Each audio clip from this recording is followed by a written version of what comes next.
trim my shave. I shaved it off and my daughter was like, no, Danny, you need to get it back. Because she likes to, when she's clutching up to me, she likes to just pull it like that. She'll just be sat there with her arm up. Yeah. Twist.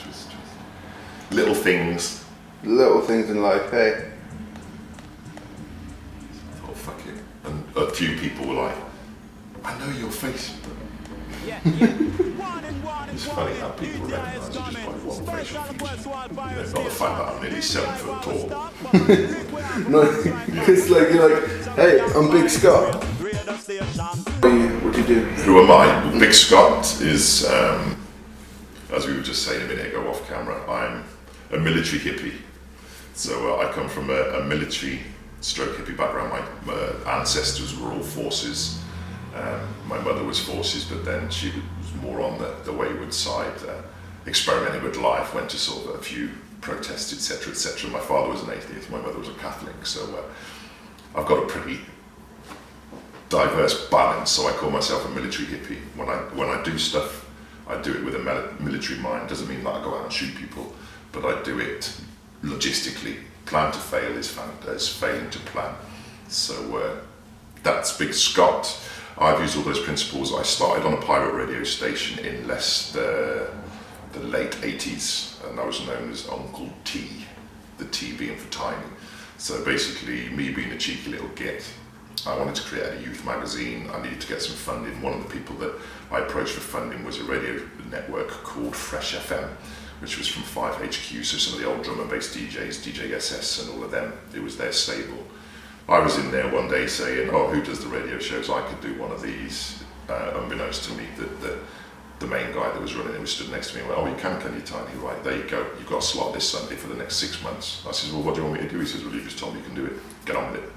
So on a Sunday evening, I did a talk show, and I would pick key issues. I was living in a rundown community. I used to live in Highfields, where we used to have riots in the 70s and 80s. So it was a dysfunctional community, so all I wanted to do was to create some form of cohesion. So if you wanted to learn something, because I wanted to learn at the same time, this was what the magazine was about. The local resource centre had the facilities being a barrel printer and reams of paper, but they couldn't afford to do anything else. So 5HQ they stepped in, I did the talk show. Off the back of that, I managed to get 3,000 magazines produced and handed out into the local community. A few people said to me, oh, you should think about going into journalism. So I begged, borrowed and stole a certain amount of money to get myself down to London to do NEVQ level 3 in journalism. Did all the training, did the course, failed the course on ethics because basically I couldn't sell my grandmother. But at the same time, part of the course module is I had to get work experience, so I worked with the Big Breakfast, Greater London Radio, etc., etc. This gave me a real insight into the other side of media and advertising. And when I went to Greater London Radio, it was like a calling home. It was just like, yeah, I feel really comfortable here. So I was down there for 3 years, worked for the Big Breakfast as end-pass researcher, which was probably one of the best jobs that I ever had. Do you know what I mean? To work in a creative environment where enthusiasm was encouraged. Do you know what I mean? You went in there, you weren't going, oh, I've got to get up and go to work today. You were actually buzzing that you were going in there, and ideas that you were thinking about would actually coming into fruition. So I used to have to create end of parts, little segues to fill in for the show to basically get the presenter to do some weird and wacky stuff. So I got into stopping a haunted castle. We did silly competitions where students threw their knickers out of windows and somebody had to catch them in drawers. All sorts of weird and crazy times. And Zig and Zag were the highlight of the time there. So that gave me real inspiration. I ran out of money, came back to the UK, came back to the Midlands, did a little bit for some community radio stations, etc., etc. Tried to set up a business about getting out about after the 9 to 5, the business was called. So basically you paid a membership fee. Once a month you could come out on a trip with us and we would go into clubs, and if you wanted to go karting, you told us what it was, you'd arrange it. That fell on its arse after I'd been approved, because it then turned out I needed more money than necessary for the minibuses that I needed. So after investing all that money, I was down on my luck. I was flicking through the stage and there was a thing, are you interested in radio? Do you want to learn a qualification? Come to Wales. So I came to Wales in 1999 to get a qualification in radio, because none of the mainstream industry were taking me serious because I come from a pirate background. And as far as they were concerned, that wasn't real radio, whereas to me, that is because he's the voice of the people. So I went to College, which is in mid Wales, so I studied under a castle for 2 years, doing theatre, stage management. I was one of the top 3 radio presenters on the module. I was taught by an amazing woman called Jenny Isabel,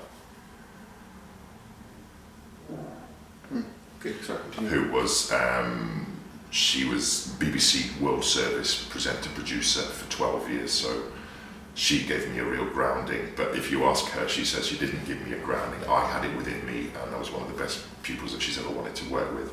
So she infused my passion for world music and real music and original music. So I moved to Aberystwyth in 2001, 2002 to work with part of the technical team up there. Ended up working on hospital radio again there. Tried to get in with various sort of known radio stations, but to no avail. So I moved. I was there for seven or 8 years. Met my little one's mum.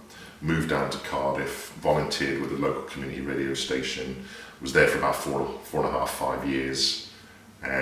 Wasn't quite what I was looking for again. It just seemed to be a little bit unmilitary, should we say? And it's going back to what I was saying. It's organised. If everybody knows what they're doing, then it should all come together cohesively. So we parted company a year ago in December, and since then, that's when You and I Radio started to come into existence. And basically, You and I Radio my intention is a universal, unsigned global network.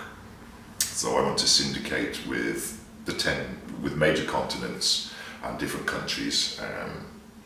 At the moment, it's really hard if you want to listen to unsigned music, you have to go to this station for maybe an hour here or 2 hours there, and then go over to another station for an hour or 2 hours here, or another station here for an hour or so. But it's all specific fields, whereas me, I don't know from minute to minute what music I want to listen to, but I want to listen to something new. You know, I'm in the car with my little one and we flick through all the mainstream terrestrial channels, and it's the same thing. We've done it ourselves, you know, you click on, I don't want to listen to it on that channel. You click to 3 others and exactly the same song is playing at exactly the same time. And you're like, no, I just want to hear something different. I want to hear something diverse and not have it cut away into terrible news and disasters and stuff like that. There's plenty of channels for that. So You and I Radio stands for Unsigned and Inspired. So the whole principle of it is when you come to You and I Radio, hopefully you'll discover and listen to something new, or hear or find something creative that you can do. It's all about the creative mindset and sharing skills of music and knowledge. So, what inspired you to start radio? Well, I think, as I say, it all started at Fresh FM, given that opportunity, and basically here's the airwaves, having no experience at all, but realising that, to me, it's probably one of the most powerful mediums that there is. What you say and the prep work that you put behind a show makes people think, feel, or react in a certain way. So, whereas comparative to a film, that, you know, if somebody does a book adaptation or something, they will cut, edit, and create the visual imagery that they perceive or that they want the listener or the viewer to see. Whereas with radio, I'm painting a picture, or any presenter paints a picture with words, and every person that's listening to it, they're listening to exactly the same words, but it's then left to their own imagination to fill in the missing blanks.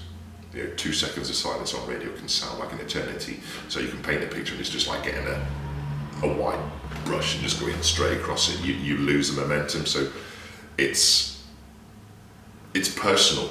It's very, very personal. It took me a long time to find my personality on radio, because I was thinking, well, what do people want to listen to? What, you know, and then it's, well, do I say this, don't I say that, or don't I say whatever? The art of being a presenter, and the thing that I like, it gives you a platform to be yourself. You know, especially we live in a communication technology where you're bombarded with so much information. I'm the same, and me, when I come onto the station, what I'm hoping is that you tune in to listen to me, because you're on the same wavelength. You might not necessarily like every tune that I've got, but we've got a personality. It's a personal bond. Even though you're not seeing anybody, you know, you're creating a bond because it's memory, you know, but you've created, we've shared that memory. Do you know what I mean? I've given you the words, you've painted the picture. And if you can associate the picture with words, then it's more powerful than looking at somebody else's interpretation of a picture, because you've had no input with the creative content. So it's a collaboration. And it doesn't matter where you are in the world, you might not be able to have a TV, but there's always somebody in a corner with a little radio. Do you know what I mean? And it's personal. And that's what I think about, as much as it's expansive. And it's never died, radio has never died. And I think with anything, with today's technology made, radio is getting bigger and bigger and bigger. And I'm glad in a way that I am a bit of a techie head, because having a techie head and the experience in radio, I'm utilising social media. You know, we don't carry little FM radios around now with batteries, but we've got a phone, we've got the technology, so you don't really need FM frequencies. So radio is expanding. As much as we're cutting back on FM waves and AM waves, digital is the way forward. Do you know what I mean? So with that outreach from my front room, you can influence somebody or inspire somebody the other side of the world. And I think that's, to me, is the fundamental thing. But it also comes with a level of responsibility, because you could say something flippant or something stupid and it could drastically affect somebody's life. Do you know what I mean? So the reason that I'm in radio is to inspire, encourage and uplift people, whether it be through my shows or other shows. I want it to be a worldwide show, but also through new and interesting music. Cool. So what kind of artists have you worked with in the past? What ones have inspired you as a person? Or I have a pretty diverse, if you're asking me musically where do my influences come from, my father was very rock driven and guitar led music, so he used to like Dire Straits, Deep Purple, Black Sabbath, Queen, and then he goes as diverse as Uriah Heep, you know, Deep Purple, and then my mother would be the power singers, you know, Tina Turner, Kate Bush, Barbara Streisand, all of those, but then heavily influenced with reggae, soul, Motown and blues. And my dad liked his blues, so as a child there was always music playing. My dad would have a reel-to-reel. He was so pretentious with his music. He would buy the vinyl, he would play it once to record it onto the reel-to-reel, then it would go back in its sleeve, and then it would stay there, and it would only be played on special occasions. If you said you were a Queen fanatic in our house, if we invited you around for a little soiree, then you said you were a Queen fanatic, out come the slide projector, and he would bombard you for about 5 or 6 hours with Queen. Do you know what I mean? So they were my base influence, but I was influenced by John Peel. I love John Peel. Do you know what I mean? Tuning into his shows, you'd hear something, and I have a similar thing, and I call them my Marmite bands. You either love them or you hate them.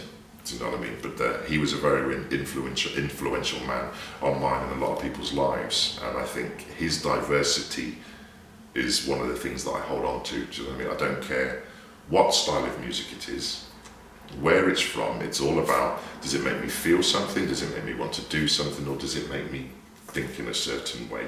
And that's all dependent on what mood you are in at the time. So I will always give as many songs as I can a listen. You know, it's at that stage now where I've got more music coming in than I can actually physically listen to on a weekly basis. So there's more things to be discovered. Do you know, I'm only scratching the surface, and I think any presenter or promoter out there of music, new and unsigned music, you will never ever hear the total amount that's out there. Do you know what I mean? There's so much more to be discovered. I've linked up with a site, somebody sent one of it. There's genres of music that I've never even heard of before. Do you know what I mean? And that's the exciting thing about it. And I think that's the exciting thing about radio and new music with these new platforms. I can click in. Do you know what I mean? I don't have to wait for some person to tell me what they're in their 2-hour slot. This is who they think you should listen to. The market is open, and if you're tech savvy enough, there's plenty of new avenues. You know? yeah, there's definitely something to be said about new and upcoming artists, sort of like, especially these days, because everything just seems so samey when it's mainstream. Yeah. It's very It rare seems to you be get what's the something flavour of the month. You know, somebody makes a hit, it sells hundreds of thousands, and then within the next month everybody else is trying to get something that's similar.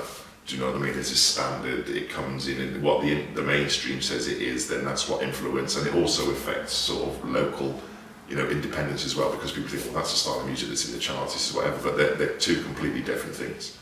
Do you know what I mean? Mainstream, as I say to a lot of the artists that I sort of try and help along the way, the music industry is a game. Now there's two ways to play that game.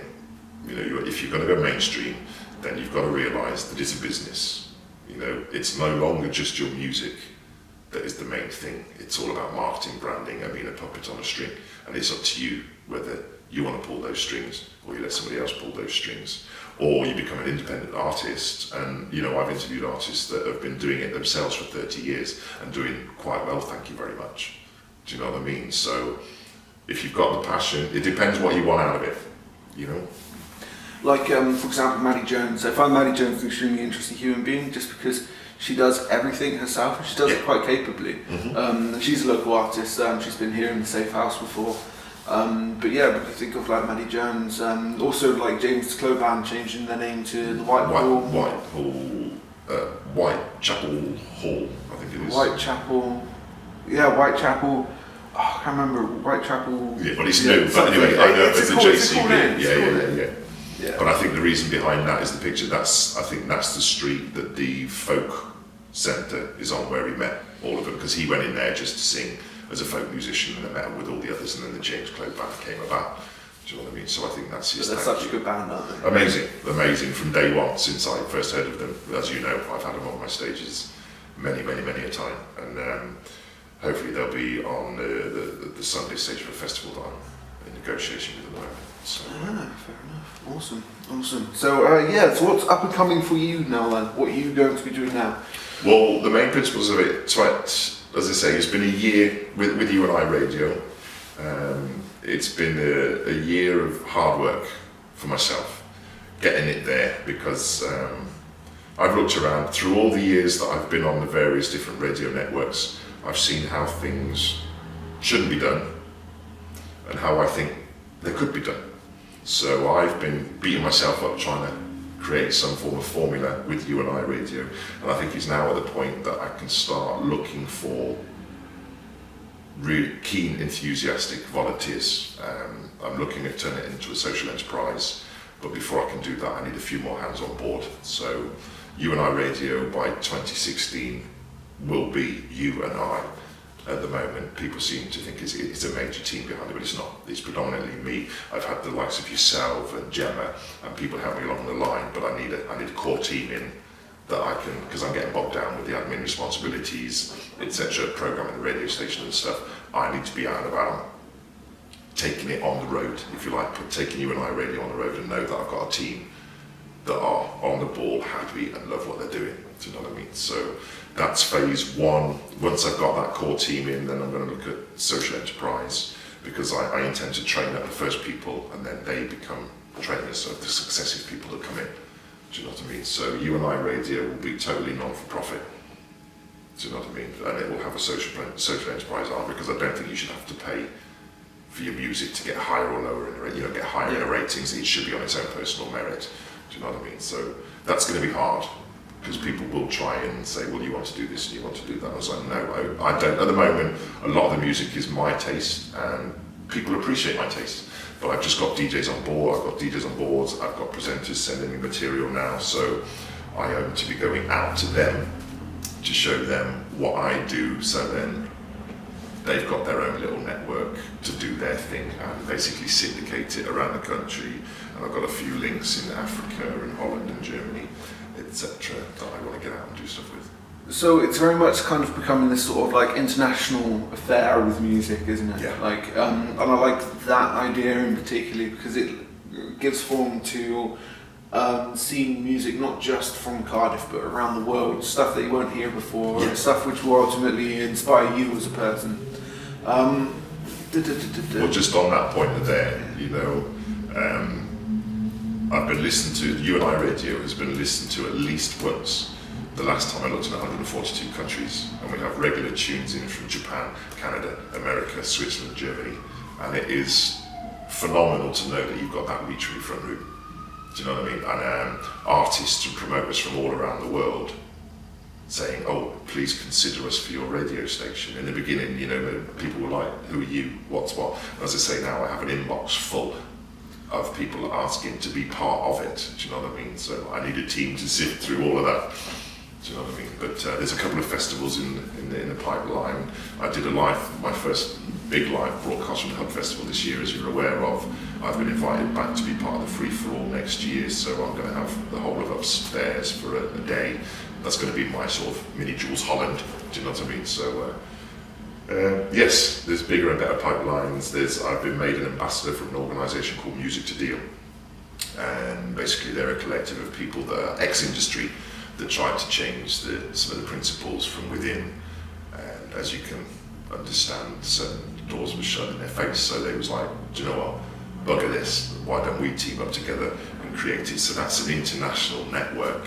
It's by invite only, do you know what I mean? So that puts You and I Radio and the artists that I help and champion and promote on a global network. There's a lot of promoters in Cardiff that you can hear an artist on a Monday in one place, on a Tuesday and a Wednesday in another place, and it's all dependent on door sales.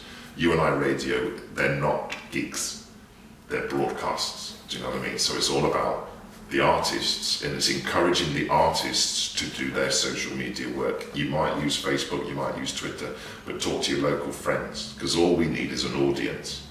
Do you know what I mean? So it's up to you whether you play to a lot of the big room or little room, because I'm putting you out to the world globe, so I'm concentrating on making sure that you're being heard globally. So the least you can do is bring a few people with you. Do you know what I mean? If it's free and people don't come, then you've got to start questioning yourself and your music. Do you know what I mean? There's no point in gigging for the sake of gigging. The whole idea is gigging because you want to progress and you want to go somewhere. And inevitably, if you want to get money on the door, you need to be bringing a following. Do you know what I mean? So if you can fill a front room to start with, and they go away the next time you fill in a hall. Do you know what I mean? It's all about them doing their bit, and that's what I'm finding. There's a few courses and things that I need to work on is to get people to think for themselves. Awesome, cool. We're going to do one more question. Is it okay if we do one more question on Yeah. this? How are you feeling it's going? You feel it's okay? Yeah.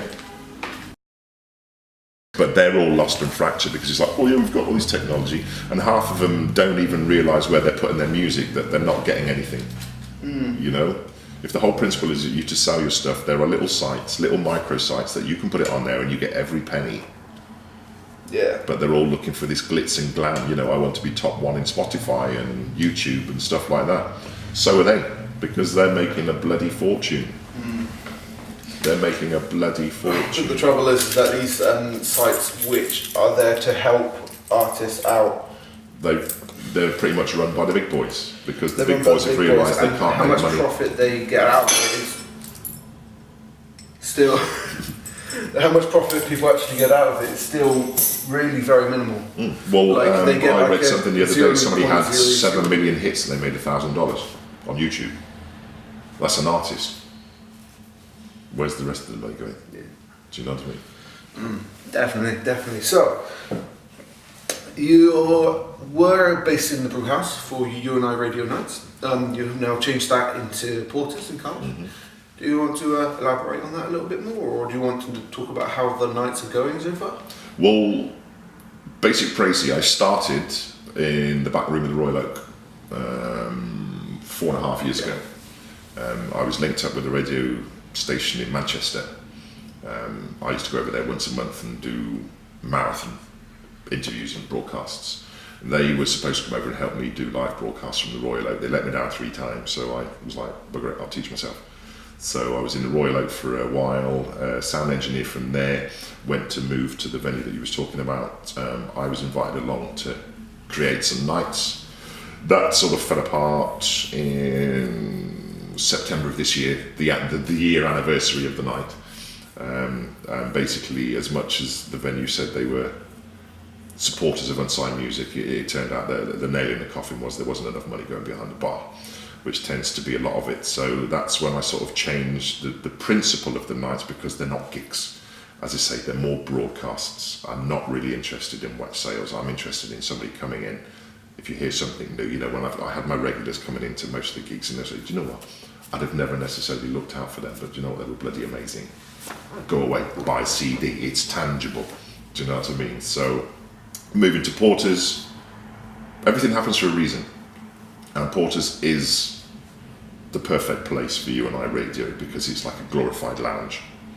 And that's what You and I Radio is about. I'm broadcasting into people's front room all around the world, and we're doing it from, if you like, a front room in the centre of Cardiff. I've known Dan for many, many years. The Porters has won a few awards for their diversity, etc., etc. They've got their own theatre and stuff, and it's a nice place to be. And I think You and I Radio and Porters could have a lasting. As I say, we're on a 4 month trial, and it's like anything. I'll do my best, and as long as everybody else does their bit, and they just bring a few people. The nights we've had so far have been great. You get 30, 40 people in there, it looks busy. Whereas in the other venue, because the whole capacity was like 600-700 people, you get 30, 40 people in there, look lost, and it was quite daunting as well for the performance because it was a bloody big stage.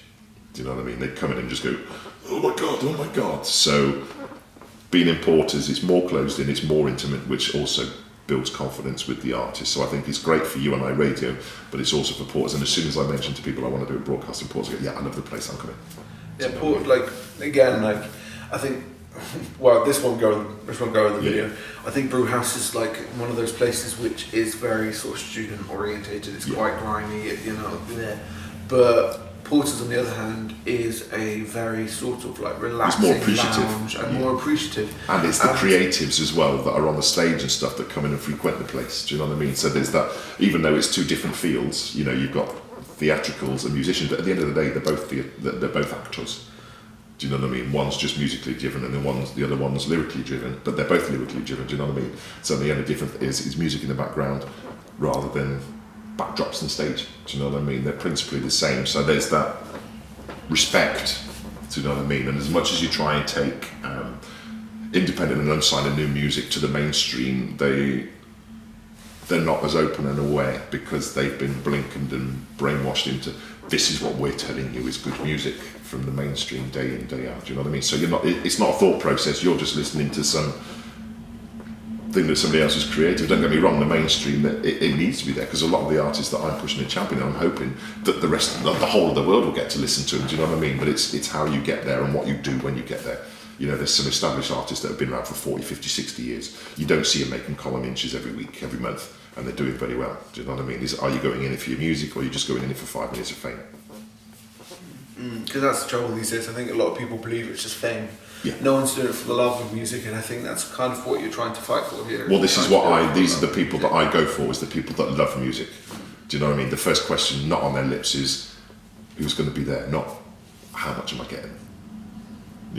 If you say that to me straight away, I'm a bit edgy because you're in it for the money. I've worked with, I had a very well-known Jamaican artist come and perform for me at one of the first ever gigs that I put on, and it was a disaster. Only about 40, 50 people turned up, and I went to him humbly at the end of the night and said, look, I've only got £30 to give you, and brother, you keep the money, I've seen what you've done. He says, at least if one person has walked away from here that's listened to my music, that's never listened before, you've helped me pass my message. And that's the principle that I keep. Do you know what I mean? And it was because the night, it was dead before he was about to perform on stage. I walked down the street, I was like, listen guys, there's a free night. Reggae? Oh, we've never heard of reggae. I says, well, if you've never heard of reggae, here's an artist that's been in it, he's the one that's in. And they went straight up to him at the end going, man, he pulled us in here, we didn't know who you were, but can I say, we really loved your music. Do you know what I mean? And they're the sort of people I want to work with. Do you know what I mean? Awesome. And, go on. I was going to say, is there anything else you want to add to the end of this, or?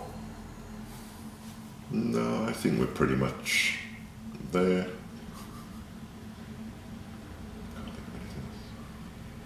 No. Alright, just one last time so we just get as much as possible. What is the philosophy behind You and I Radio? The whole philosophy of You and I Radio is a global network where you can tune in any time of day, 24 hours a day, to hear something new. Discovery is listening. Give us 1 hour and I'm sure you'll probably find something that you've never heard of before, and will probably maybe think you on a completely different tack of music. There's so much music out there, I can't cover everything, but I have a very diverse taste, and I've got more DJs coming on board and presenters, so we're going to be getting a flavour of the world all in one place, and you're not going to be listening to the same thing day in, day out. We have our own Mammoth Monthly playlist, and it's all based on artists that are performing for us. And there's no ego. You and I Radio, there is no ego. It's a platform for you to share your message musically or inspirationally to the rest of the world. Awesome. Cool. So shall we leave it there? Yep. Amazing. I think we've got a lot of good shit. Cool. For lack of a better word. Let's turn this off for you. There you go. Oh look, my left side's turned. Fight, radio station. Tell the we don't give a damn.